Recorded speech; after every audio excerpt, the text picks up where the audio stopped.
Би ги поделил на три групи. Случајот е Куманово што велите вие, случајот Охрид и случајот на објава на лицата кои што не примија решение за изолација бидејќи не може да биде најдена адресата. Од страна на органите кои што не се грижат во тој сегмент, конкретно државниот санитарен и здравствен инспекторат.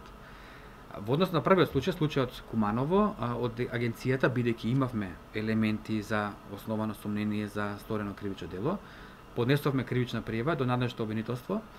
Очекуваме фидбек, се уште го немаме од нивна страна.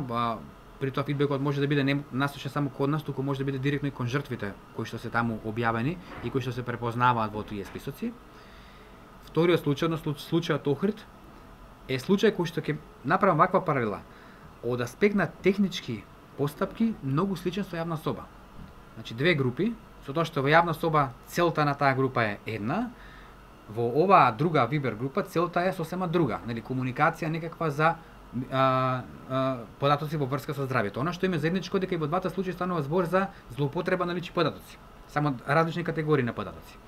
Она што е важно се нагласи дека и во вториот случај каде што е за Охрид имавме ни едно обраќање од едно лице до агенцијата, но кој што не достави никаков конкретен доказ дека лицето е внатре во тие списоци, но сепак бидејќи имавме сознание дека има таква комуникација, целокупните списи што ги имавме во врска со тој случај, повторно ги преследивме до се извинувам, Министерството за внатрешни работи заради понатамошно процесирање, бидејќи повторно станува збор за кривично дело.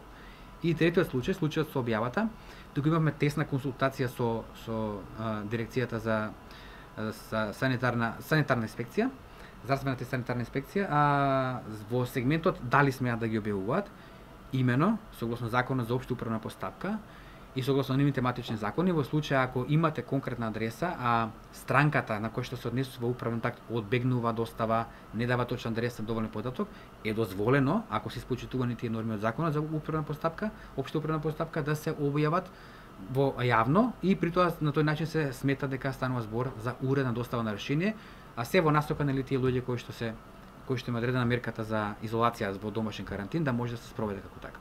И во тој случај не станува збор за злоупотреба никаква на лични податоци, бидејќи станува збор за законита обработка на личните податоци.